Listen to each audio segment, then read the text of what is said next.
Assalamualaikum warahmatullahi wabarakatuh.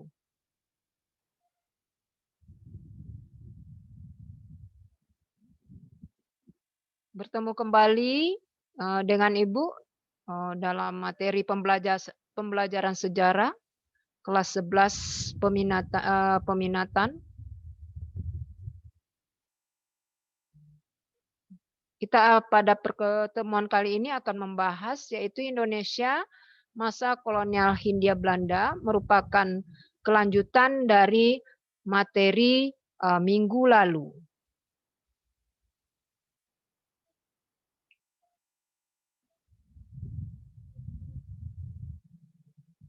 Inilah judul pembelajaran yang akan kita bahas, yaitu dengan judulnya adalah tanam paksa atau bahasa lainnya kultur stem cell. Tujuan pembelajaran yang akan kita capai adalah yang pertama, Ananda dapat menjelaskan apa latar belakang dilaksanakannya sistem tanam paksa di Indonesia. Yang kedua, Ananda dapat menganalisis dengan dilaksanakan sistem tanam paksa itu apa dampak dari sistem tanam paksa tersebut.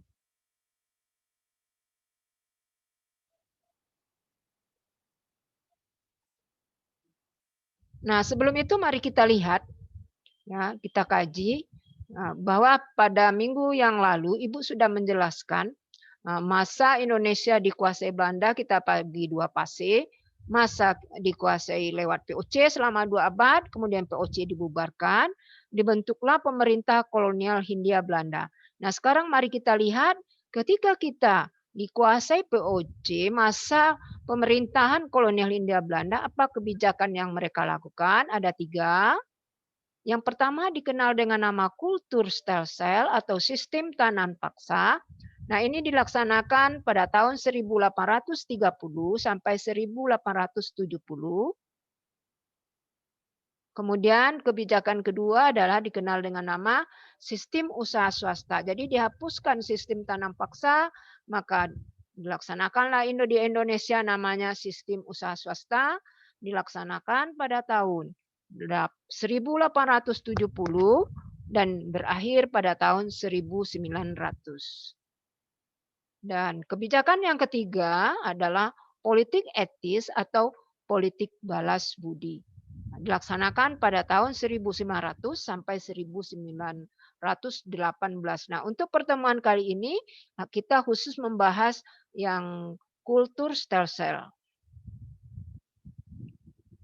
Nah, materi apa yang akan kita bahas yang berkaitan dengan materi kultur stem cell? Ada 4. 1, apa latar belakang sehingga pemerintah kolonial Hindia Belanda melaksanakan sistem tanam paksa di Indonesia.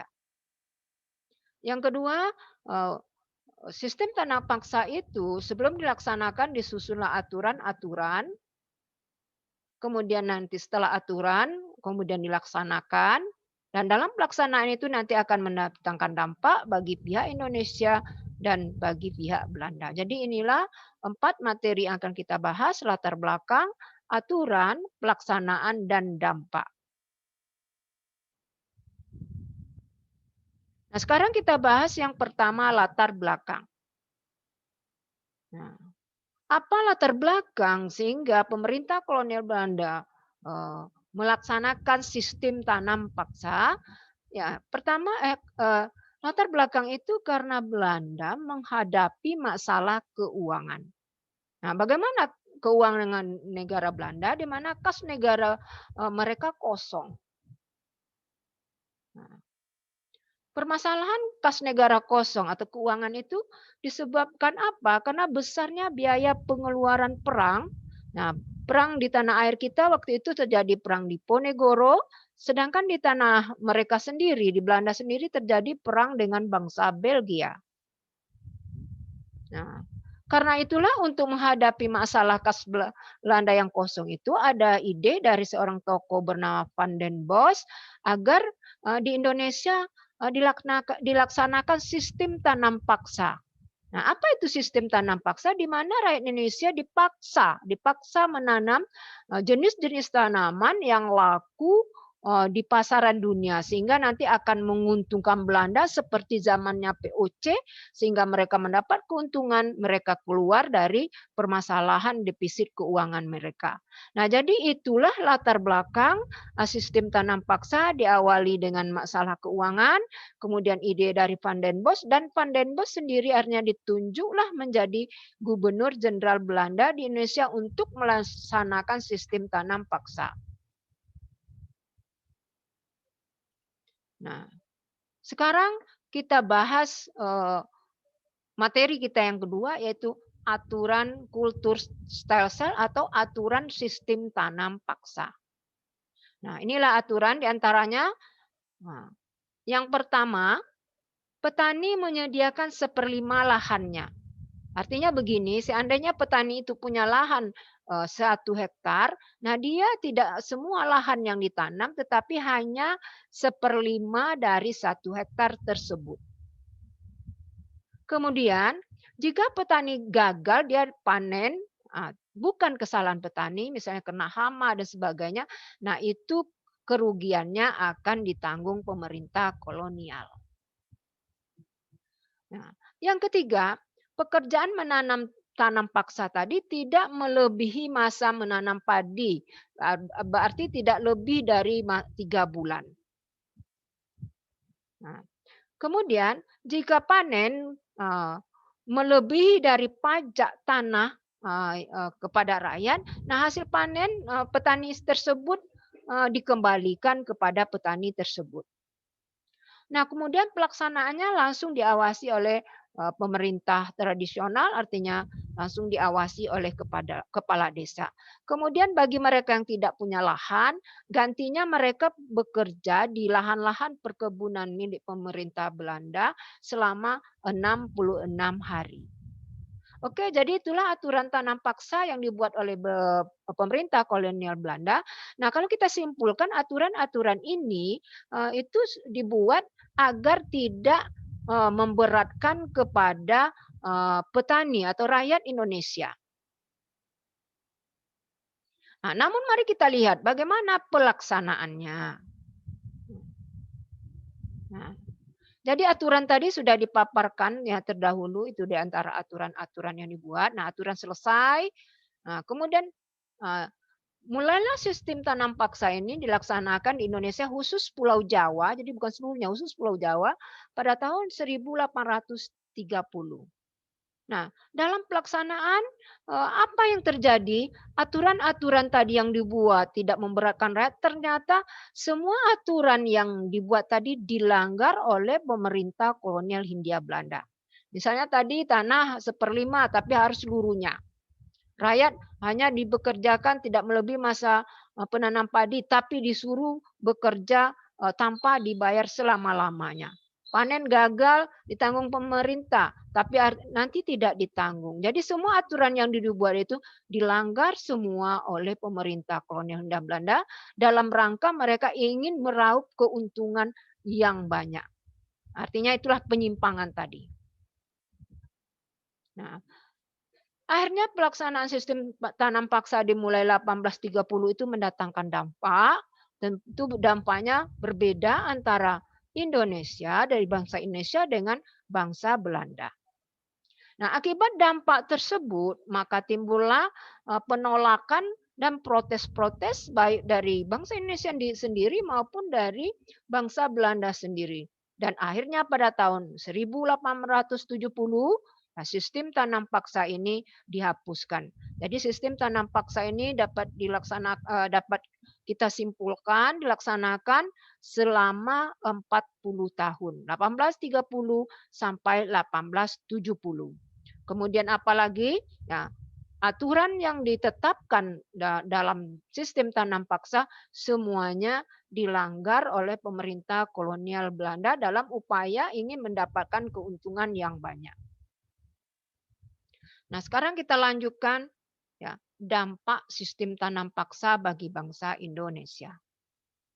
Nah, Dampak yang pertama terjadinya kemiskinan karena semua lahan sudah habis ditanam oleh pemerintah kolonial dan apalagi penderitaan lahir batin. Nah, karena rakyat dipaksa bekerja dan sebagainya.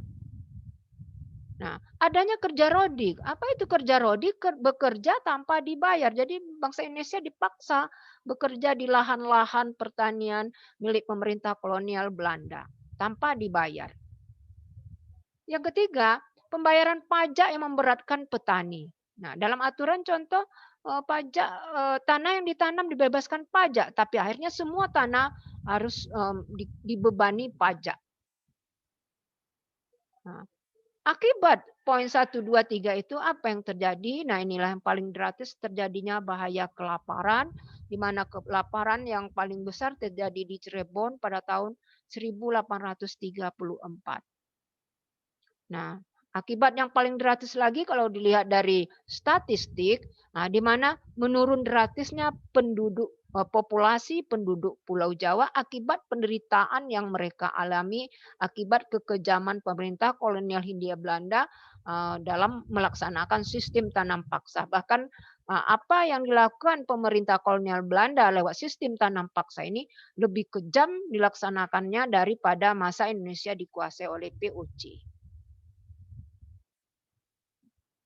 Nah, sekarang yang tadi di atas adalah dampak-dampak negatifnya. Di samping itu, ada nilai positif yang diperoleh oleh bangsa Indonesia. Mari kita lihat apa nilai positifnya. Yang pertama, petani mendapat pengetahuan baru mengenai cara bercocok tanam secara modern. Jadi mendapat ilmu-ilmu dari ahli-ahli bercocok tanam dari pemerintahan Belanda sehingga bangsa Indonesia mengenal bercocok tanam secara modern. Nah, yang kedua, bangsa Indonesia mengenal jenis-jenis tanaman baru yang laku di pasaran Eropa seperti kopi dan sebagainya. Nah, dan yang ketiga, ketika dilaksanakan sistem tanam paksa itu dibangunlah fasilitas di antara irigasi dan fasilitas pertanian lainnya. Nah, setelah ini nanti berakhir, nah fasilitas itu dapat dimanfaatkan oleh bangsa Indonesia untuk kepentingan kita. Nah, sekarang kita lanjutkan apa pula dampaknya bagi Belanda. Nah, dampak bagi Belanda yang pertama keuntungan yang berlipat ganda. Yang kedua, semua hutang lama termasuk hutang dengan POC itu terlunasi. Nah, Amsterdam menjadi pusat perdagangan tropis di Eropa. Nah, rakyat Belanda hidup makmur. Nah, di mana tadi awalnya kas Belanda yang kosong, utang mereka banyak, akibat sistem tanam paksa yang selama 40 tahun itu akhirnya kas mereka penuh, hutang mereka terlunasi, hidup rakyatnya sejahtera dari memeras bangsa Indonesia dengan sistem tanam paksa. Oke. Nah, kita lanjutkan materi kita yang terakhir yaitu penentang sistem tanam paksa. Tadi kita sudah membahas dampak sistem tanam paksa itu antara bangsa Indonesia dan bangsa Belanda itu seperti siang dan malam. Nah, inilah tokoh penentangnya, Edward Doesdecker, kita kenal dengan nama lain dia adalah Multatuli. Beliau ini adalah Indo-Belanda. Nah, beliau juga sangat terkenal salah satu tokoh mendirikan organisasi Indisi Parte termasuk kelompok 3 serangkai. Nah, bagaimana cara beliau mengadakan perlawanan? Karena beliau adalah seorang penulis, beliau menulis buku, memprotes lewat judul bukunya yang berjudul Makhapelar yang menceritakan mengambil 2 orang tokoh kakak beradik bernama Saijah dan Adinda di mana tokoh ini akhirnya menderita bahkan meninggal dunia akibat tersiksa menderita dilaksanakannya sistem tanam paksa di Indonesia. Nah, orang Belanda yang kedua ini asli orang Belanda, bukan Indo-Belanda. Baron van Hopvel. Nah, beliau ini pernah bertugas sebagai seorang misionaris, bertugas di Indonesia, dan beliau melihat sendiri dampak sistem tanam paksa itu. Nah, mungkin tersentuh hati nuraninya, beliau ini akhirnya terpilih menjadi anggota parlemen Belanda. Lewat parlemen Belanda itulah dia menceritakan bagaimana keadaan bangsa Indonesia akibat sistem tanam paksa dilaksanakan oleh pemerintah Belanda. Dan dia meminta kepada parlemen Belanda mendesak pemerintah supaya menghapuskan sistem tanam paksa. Nah, itu dua orang tokoh. Nah, yang ketiga adalah dari kelompok liberal. Nah, sistem tanam paksa ini jelas bertentangan dengan paham liberal. Maka akhirnya di Belanda berkuasalah kaum liberal. Nah, tentu saja kebijakannya akan mempengaruhi kebijakan wilayah jajahannya. Maka jelas konsepnya sistem tanam paksa sangat bertolak belakang dengan paham liberal. Akhirnya sistem tanam paksa akibat dari penentangan ini dan berkuasanya kaum liberal, maka sistem tanam paksa akhirnya dihapuskan oleh pemerintah kolonial Belanda. Nah, mari kita lihat penghapusan. Nah, inilah tanaman-tanaman yang diwajibkan bangsa kita menanam yang laku di pasaran Eropa. Di antaranya adalah kayu manis, teh, nila. Barangkali ini yang pohon nila ini yang tanda tanya bagi Ananda. Nah, pohon nila ini digunakan getahnya untuk industri, untuk pewarna. Nah, ini dihapus pada tahun kayu manis, nila, dan teh 1865. Berarti 5 tahun sebelum resmi dihapuskan. Kemudian tembakau, ini untuk industri rokok. Nah, ini dihapus setahun berikutnya, 1866. Berikutnya adalah tebu, ini untuk gula pada tahun 1884. Dan yang terakhir adalah kopi, karena kopi ini sangat laris di pasaran dunia dan baru resmi dihapus bahkan sampai pada tahun 1917. Oke, demikianlah pertemuan kita hari ini. Sekian. Terima kasih. Ibu tutupi dengan Assalamualaikum warahmatullahi wabarakatuh. Ketemu lagi minggu depan akan kita bahas sistem ekonomi swasta.